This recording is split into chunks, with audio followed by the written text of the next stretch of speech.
में है कर्क रोग के बारे में। मतलब क्या है कि स्तन का गर्भाशय का और मुख का कर्क रोग का हम जांच करने वाले हैं। तो हम थोड़े इसमें कि मुख कर्क रोग जो है उसके बारे में हम जानकारी ले लेते हैं। नेक्स्ट, सबसे पहले ये जानना जरूरी है कि सर ने बताया कि कैंसर एक बहुत चैलेंजिंग चीज़ है, बट सबसे ज़रूरी उसमें ये भी है कि अर्ली डिटेक्शन। और अर्ली डिटेक्शन हम किसी करेंगे नॉर्मल, मतलब जिसमें कोई भी सिम्टम्स नहीं है ऐसे लोगों में। मतलब ये जो स्क्रीनिंग आज हम सब जो करने वाले हैं वो सबके लिए ही है। तो कर्क रोग को हम थोड़ा सा जान लेते हैं। हम सबको पता है कि हमारा शरीर किससे बना हुआ है? पेशी से बना है, मतलब सेल से बना हुआ है। ठीक है, तो जब एक नॉर्मल सेल में कुछ एबनॉर्मल चेंजेस होते हैं जिसके वजह से उसकी ग्रोथ बढ़ने लगती है, तब जाके एक ट्यूमर फॉर्म होता है जिसको हम कैंसर बोल सकते हैं। नेक्स्ट, जो हम इस प्रेजेंटेशन में देख सकते हैं, ये नॉर्मल सेल है। जब कुछ एबनॉर्मल चेंजेस होते हैं तो अगर बहुत ज़्यादा सेल्स की ग्रोथ बढ़ती है तो कैंसर में कन्वर्ट होता है। इसका मतलब ही क्या है कि हमारे शरीर के कोई भी भाग में कैंसर हो सकता है। ठीक है, तो 200 से ज़्यादा प्रकार के हमको कैंसर्स पता है, जिसमें जो 3 कैंसर हम जब जांच करने वाले आज, वो सबसे ज़्यादा कॉमन है। ठीक है, तो ग्लोबोकैन 2022 के रिपोर्ट के हिसाब से अगर हम देखें तो ब्रेस्ट कैंसर सबसे पहले क्रमांक पे है और दूसरे क्रमांक पे है ओरल कैंसर। नेक्स्ट, वही पुरुषों में है पहले क्रमांक पे और स्त्रियों में है चौथे क्रमांक पे। नेक्स्ट, तो मुख का कर्क रोग होने का एक ही मुख्य कारण जो है वो है तंबाकू और तंबाकू जन्य पदार्थ।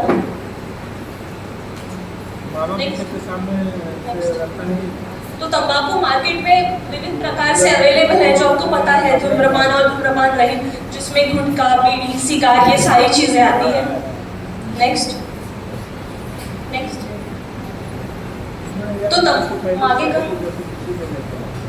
ठीक है, तो तंबाकू की वजह से मुख कर्क रोग होता है, ये आपको पता ही है। पर तंबाकू की वजह से अनेक आजार और भी बीमारियां होती है। तो तंबाकू की वजह से साल भर में 10 लाख लोगों की मृत्यु होती है। सिर्फ वो मुख कर्क रोग की वजह से ही नहीं, पर हृदय विकार की वजह से भी और रेस्पिरेटरी डिसीजेस की वजह से भी।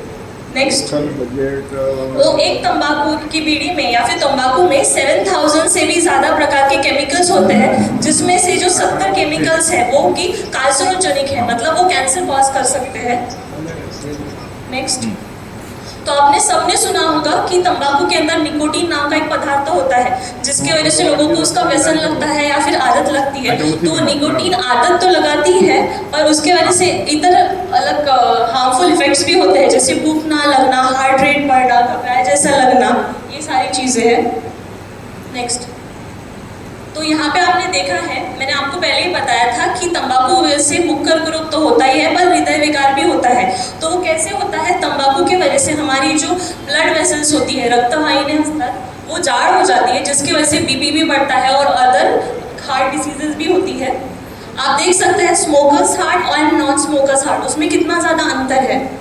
ठीक है, जिसकी वजह से अगर हम देखें कि हमारा जो फीट है वहाँ तक आखिरी तक खून पहुँचता नहीं है, जिसकी वजह से गैंग्रीन, ये सारी चीज़ें भी हो सकती है, पैरालिसिस, ये सारी चीज़ें, या फिर स्ट्रोक। यहाँ पे हम देख सकते हैं ऊपर जो है वो लंग्स का भाग है, दैट इज़ वेरी हेल्दी। और जब यहाँ देखते हैं हम, तो वहाँ पे जो टोबैको का डिपॉजिट होने की वजह से हमारे जो रेस्पिरेटरी ऑर्गन है वो बराबर से काम नहीं करता है, तो रेस्पिरेटरी डिसीजेज भी होते हैं। नेक्स्ट, और साथ ही में पुरुष और स्त्री दोनों में भी रिप्रोडक्टिव जो सिस्टम होता है वो भी अफेक्ट हो सकता है। आगे, नेक्स्ट, आगे का, अगर कोई फीमेल जो है, अगर वो प्रेग्नेंट है और उस दौरान भी अगर वो स्मोकिंग या फिर टोबैको का कंजम्पशन करती है, तो वो उनकी हेल्थ को तो अफेक्ट करता ही है, पर उनके होने वाले बच्चों को भी अफेक्ट करता है। जैसे कि जब बच्चा जन्म लेता है तो उनमें कुछ डिफॉर्मिटीज़ हो सकती है, या फिर उनका बर्थ वेट कम होगा, या फिर 9 महीने से पहले ही उनका बर्थ होगा, ऐसी सारी चीज़ें भी। नेक्स्ट, जो स्मोकिंग करता है उसमें उसको तो हार्मफुल परिणाम होगा ही, पर उसके आजू बाजू लोग होते हैं उनके भी ऊपर भी होता है, जिसको हम सेकेंडरी स्मोकिंग करता है कहते हैं, और वो मोस्टली बच्चों को अफेक्ट करते हैं। तो आते हैं हम ओरल कैंसर की तरफ। नेक्स्ट, तो आपको ये भी प्रश्न होगा कि मुख कर्क रोग तो बहुत ऐसे भी आपने केसेस देखे होंगे जो बोलते होंगे कि हमने तो कभी तंबाकू नहीं खाया या फिर दारू भी नहीं पिया, फिर भी मुख का कर्क रोग होता है। तो हाँ, ये सच है कि 80% जो मुख कर्क रोग होता है उसका कारण तंबाकू है, पर जो 20% मुख कर्क रोग होने के इतर या फिर दूसरे कारण भी है, जैसे कि तंबाकू, तंबाकू जन्य पदार्थ या फिर दारू है, पर देख सकते हैं अपन HPV। आपको पता होगा HPV ह्यूमन पैपिलोमा वायरस 16 और 18 के बारे में। तो जो HPV 16 और 18 होता है उसके वजह से जो घसा का कर्करोग थ्रोट कैंसर होता है और महिलाओं में सर्वाइकल कैंसर भी होता है। दूसरा है कि हिस्ट्री ऑफ कैंसर, अगर पहले परिवार में अगर कैंसर हो चुका है तो आगे की जनरेशन को भी कैंसर होने का परसेंटेज या फिर चांसेस बढ़ जाते हैं। दूसरा है exposure to the harsh sun rays, अगर ज़्यादा सन रेज का एक्सपोजर हो तो भी कैंसर का चांसेस बढ़ सकता है, या फिर अनहेल्दी लाइफस्टाइल, या फिर वीकेंड इम्यून सिस्टम, या फिर रोग प्रतिकार शक्ति अगर आपकी कम है तो भी कर्करोग होने की शक्यता है। सिर्फ मुख कर्करोग नहीं, बाकी प्रकार के कर्करोग भी। नेक्स्ट, तो अगर हमको मुख कर्करोग थोड़ा समझना है तो पहले नॉर्मल ओरल कैविटी, नॉर्मल मुख कैसा होता है ये समझना जरूरी है। आप सबने ही आईने में देखा होगा कभी ना कभी कि कैसा दिखता है, वो गुलाबी रंग का दिखता है, ठीक है। अगर फ्लैश लगाए तो वो चमकता है, तो पिंक, स्मूथ और शाइनी गुलाबी रंग का चमकना और नरम हमारा ओरल कैविटी होता है। तो ये जब हम कभी भी खुद का भी एक एग्जामिनेशन करेंगे तो कैंसर होने के पहले भी कुछ ना कुछ लक्षण हमारे मुंह में दिखते हैं। तो कैसे देखना और कहाँ देखना, तो मोस्टली हम देख सकते हैं गाल का जो अंदर का भाग होता है जिसको हम चीक म्यूकोसा कहते हैं वहाँ पे।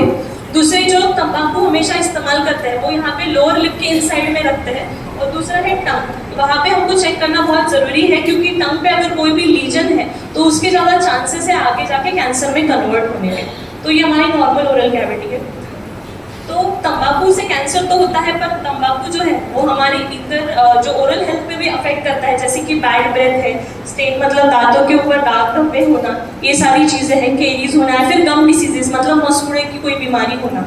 नेक्स्ट, तो मुख कर्करोग में दो भाग आते हैं, एक है जो यहाँ का है होता है, दूसरा है थ्रोट कैंसर। और जो थ्रोट कैंसर मतलब घसे का कर्करोग, तो ये मोस्टली HPV 16 और 18 इसके कारण के वजह से भी होता है।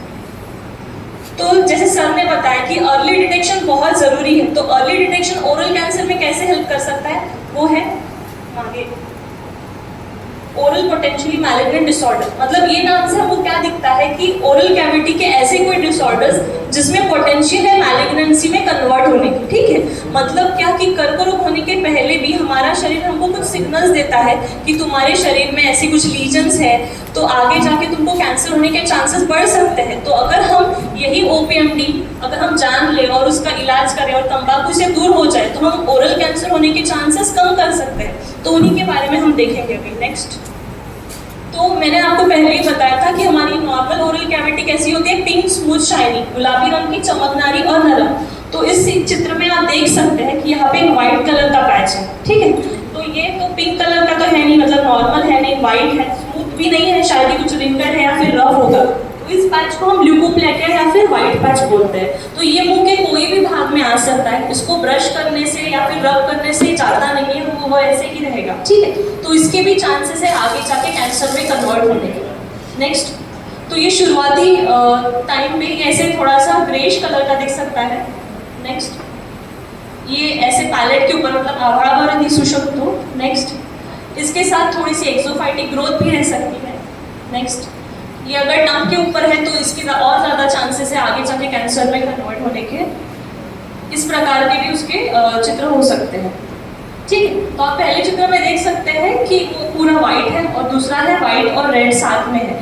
तो एज कम्पेयर अगर दोनों को हम कंपेयर कर देखा जाए तो जो नीचे वाला चित्र है मतलब जिसमें सफ़ेद और लाल रंग का छट्टा अगर साथ में है तो उसकी शक्यता ज़्यादा होती है आगे जाके कैंसर में कन्वर्ट होने की। तो इसमें पेशेंट को तकलीफ क्या होगी ये तो हम देखेंगे तो समझ में आएगा। तो इसमें पेशेंट को तकलीफ होगा कि उसको तीखा खाने में तकलीफ होगा या फिर थोड़ा जाड़पन लगेगा, होगा या फिर नहीं भी हो सकता है, पर जब हम देखेंगे तो समझ में आता है कि उसको ये रीजन है मुंह के अंदर करके। नेक्स्ट, इस प्रकार के भी उसके लक्षण हो सकते हैं। नेक्स्ट, तो हमने एक देखा पहले सफेद रंग का चट्टा ल्यूकोप्लेकिया, ठीक है। और यहाँ पे हम देख सकते हैं कि यहाँ पे एक रेड कलर का वेलवेटी चट्टा है, रेड कलर का, इसको हम इरिथ्रोप्लेकिया बोलते हैं। ये मोस्टली एल्डरली मतलब जिनकी उम्र थोड़ी ज़्यादा होती है उनके इसमें होना ज़्यादा कॉमन है ये। तो इसकी शक्यता ज़्यादा है कैंसर में कन्वर्ट होने की एज कम्पेयर टू जो व्हाइट पैच होता है। नेक्स्ट, सेम पेशेंट को तकलीफ होगी मतलब उसको तीखा खाने में तकलीफ होगा या फिर नहीं होगा, ऐसी सारी चीज़ें हैं, ठीक है। और दूसरा है स्मोकर्स पैलेट। आप ये चित्र में देख सकते हो, पैलेट मतलब ये हमारा ऊपर का भाग, जो लोग क्रोनिक स्मोकर्स होते हैं, मतलब बहुत काल से स्मोकिंग करते हैं, बहुत ज़्यादा स्मोकिंग करते हैं, उनके पैलेट पे ऐसे वाइट कलर का पैच दिख सकता है और उसके यहाँ पे छोटे रेड कलर के डॉट्स दिखेंगे। नेक्स्ट, ये आपने चित्र हमें बहुत कॉमनली देखा होगा, जो लोग खर्रा या फिर सुपारी बहुत ज़्यादा प्रमाण में खाते हैं, वो बोलते होंगे कि मुझे मुंह नहीं खोलते आता है, पहले 4 उंगली तो खुल सकता था, मुंह अभी बंद हो रहा है थोड़ा थोड़ा, तो उसको हम बोलते हैं ओरल सबम्यूकस फाइब्रोसिस, मतलब मुंह खोलने में तकलीफ होना। तो शुरुआती दिनों में क्या होता है, इसमें से पेशेंट को तीखा खाने में तकलीफ होता है, वो बोलते हैं कि हमें अल्सर ज़्यादा आ रहे हैं, बहुत फ्रिक्वेंटली अल्सर आ रहे हैं मुँह में। फिर उसके बाद में जो हमारा ओरल कैविटी होता है म्यूकोजा, वो धीरे धीरे कड़क होने लगता है, तो हमको दिखने में कैसे दिखेगा, वो व्हाइटिश कलर का दिखता है। हमारा normal oral cavity pink colour का होता है, पर ऐसे पेशेंट को हम जब देखते हैं तो वो थोड़ा व्हाइटिश ओपेक दिखेगा और पेशेंट बोलेगा अभी मुंह खोलते नहीं आएगा करके। जैसे हम देख सकते हैं थर्ड पिक्चर में कि नॉर्मल ओपनिंग उसकी जो होती है वो रिड्यूस टू 2 फिंगर हो चुकी है करके। नेक्स्ट, इस प्रकार के उसके चित्र रहेंगे।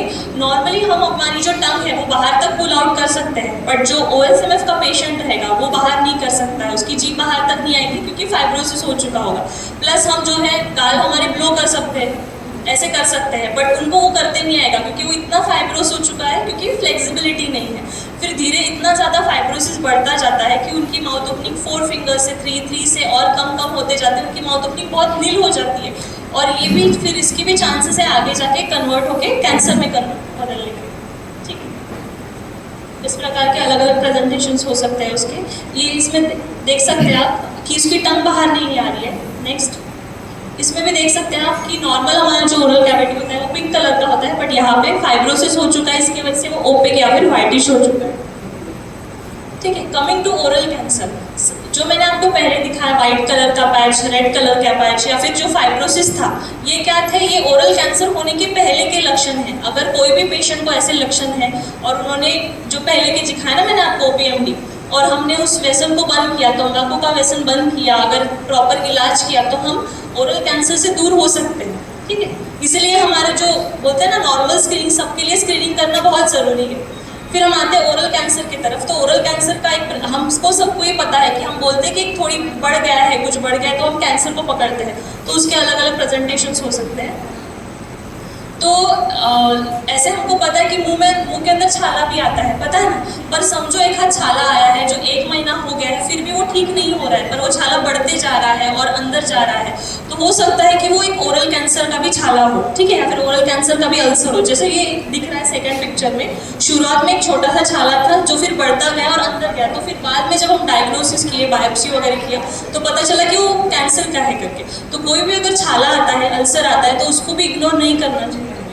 नेक्स्ट हम देख सकते हैं कि एक्सोफाइटिक आगे यहाँ पे एक छोटी सी ग्रोथ दिख रही है, तो इनिशियली छोटी सी दिखती है तो लोग इसको इग्नोर करते हैं, पर धीरे धीरे वो बढ़ते जाती है और फिर वो कैंसर में कन्वर्ट होती है। नेक्स्ट, यहाँ पे देख सकते हैं हम इसके अलग अलग प्रेजेंटेशंस। तो अगर वो ग्रोथ हमारे हिरडों के पास, मतलब मसूड़ों के पास है, तो उसके आजू बाजू की जो तित है वो भी थोड़े लूज हो जाते हैं, तो हमको समझ में नहीं आता है कि इतने जल्दी थोड़े टाइम स्पैन में मेरे दांत हलने क्यों लगते हैं, तो ये सारे लक्षण हो सकते हैं।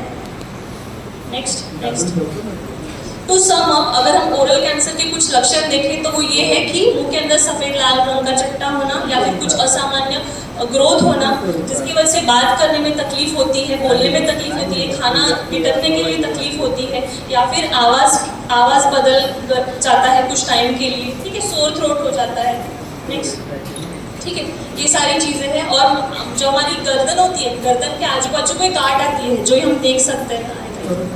ठीक है, यहाँ ठीक है, वो चित्र में हम देख सकते हैं जब भी कोई ओरल कैंसर का कुछ सिम्टम दिखता है तो सिमिलरली जो हमारी गर्दन है उसके आजू बाजू कोई गांठ आ जाती है और वो जाती नहीं। तो ये सारे लक्षण तो आप सोचेंगे कि अल्सर आना, ये सारे लक्षण तो आते जाते रहते हैं, पर इनमें से अगर कोई भी सिम्टम्स 1 महीने से ऊपर टाइम तक है तो हमको सोचना चाहिए कि शायद कुछ वो हार्मफुल है या कैंसरस है कि नहीं। नेक्स्ट, और अगर कोई ग्रोथ है तो उसका जो पेन है वो कान तक भी जाता है या फिर गर्दन तक भी जाता है, और असामान्य रूप से मुंह के अंदर ब्लीडिंग भी होती है अगर ग्रोथ है तो, या फिर बधिरता है, फिर सेंसेशन नहीं आता है, ये सारी चीज़ है। और एक लक्षण जो सारे कैंसर्स में कॉमन है वो है कि हमारा वजन कम हो जाता है। ठीक है, थोड़े ही टाइम के अंदर वजन कम हो जाता है। नेक्स्ट, तो सेल्फ हमने देख लिया है कि OPMD मतलब प्री कैंसरस लीजन क्या होता है, ओरल कैंसर्स के लीजन क्या होते हैं, बट हम खुद भी हमारी स्वयं मुंह की जांच कर सकते हैं। बस ठीक से हमको गार्गल करना है, लाइट अच्छा होना चाहिए रूम में, और आईने के सामने खड़े होकर हम खुद का भी स्क्रीनिंग कर सकते हैं। और इवन तो हम खुद का स्क्रीनिंग कर सकते हैं, फिर भी साल में एक बार तो भी प्रोफेशनली हमने जाके डॉक्टर के पास मुंह का जाँच कराना चाहिए। नेक्स्ट, अगर जो मैंने बताया आपको मुंह के कैंसर के जो भी लक्षण, अगर ऐसा कोई भी लक्षण है, इसका अर्थ ये नहीं है कि वो ओरल कैंसर ही है। कैंसर है कि नहीं ये जानने के लिए एक टेस्ट की जाती है, वो उसको हम बोलते हैं बायोप्सी। ठीक है, मतलब क्या होता है, जहाँ भी वो ग्रोथ होती है वहाँ से एक थोड़ा सा टुकड़ा निकालते हैं, उसको लैब में सेंड करते हैं, फिर उसके माइक्रोस्कोपी के लिए उसको चेक किया जाता है, फिर वो कंफर्म होता है कि वो कैंसर है कि नहीं। नेक्स्ट, तो इसका मतलब यही है कि हर मुंह के अंदर होने वाली जो ग्रोथ वो कैंसर की नहीं है। नेक्स्ट, ट्रीटमेंट आपको सबको ही पता है, सर्जिकल ट्रीटमेंट होता है, रेडियोथेरेपी होता है या फिर कीमोथेरेपी होता है, ये सारे ट्रीटमेंट्स हैं। तो ओरल कैंसर से अगर हमको दूर रहना है तो मेन वही है कि तंबाकूजन्य पदार्थों से दूर रहे, साल में एक बार तो भी हॉस्पिटल में जाके हम चेकअप कराएं खुद का। फिर दूसरा है कि हेल्दी लाइफस्टाइल जिए और जंक फूड इसको अवॉइड करें। इवन जो हम सन में जाते हैं, सन एक्सपोजर होता है, तो उसको भी खुद के लिए कवर अप करें, और अल्कोहल का कंजम्पशन हम बंद करें। नेक्स्ट, तो सबको एक प्रश्न होगा कि ठीक है, अभी हम तंबाकू तो खाते हैं, तंबाकू छोड़े कैसे, तंबाकू या फिर सुपारी कैसे छोड़े। तो छोड़ना कठिन होता है क्योंकि बहुत सालों से लोग लेते रहते हैं, तो एक बार का छोड़ नहीं सकते हैं, बट फिर भी हम कुछ स्ट्रैटेजीज से तंबाकू या फिर तंबाकूजन्य पदार्थों को छोड़ सकते हैं, इवन सुपारी को भी छोड़ सकते हैं। तो सबसे पहले तो ये जानना जरूरी है कि हमको उस चीज़ को छोड़ना है करके, ठीक है। फिर छोड़ने के लिए एक तारीख तो डिसाइड करनी पड़ती है, तो मोस्टली लोग क्या करते हैं, 1 जनवरी पकड़ते हैं कि 1 जनवरी से तो हम तारीख छोड़ देंगे करके, ठीक है। पर फिर भी कोई कितना भी ट्राई करे वो थोड़ा ना थोड़ा खाता ही है। तो दिन भर में जब हमको उसका तलब आता है कि अभी थोड़ा सा खा ही लेना चाहिए, तो उस टाइम पे क्या करना है, ठीक है। तो उस टाइम पे क्या करना है, 1 ग्लास पानी पीना है, 1-1.5 ग्लास। मतलब क्या हो जाएगा कि हम हमारे शरीर को थोड़ा आदत डालते हैं, सप्रेस करते हैं। फिर दूसरा है क्या है कि हम उस जगह पे सोप या फिर ऐसे जो दूसरा माउथ रिफ्रेशमेंट है वो ले सकते हैं, या फिर खुद के माइंड को डाइवर्ट करने के लिए हम 1 to 100 तक काउंट कर सकते हैं। ये करके हम क्या करेंगे, खुद के माइंड को थोड़ा काम करेंगे कि हमको अभी नहीं खाना है करके, ठीक है। या फिर वॉक के लिए जाना है, फिर हमको खुद को किसी और आदत में व्यस्त करना, ये सारी चीज़ें, ठीक है। नेक्स्ट, तो आपको मुख कर्करोग के बारे में हम तो यहाँ पे सबकी जांच करने वाला है, या फिर अगर कोई भी प्रश्न है आपको तो आप पूछ सकते हैं।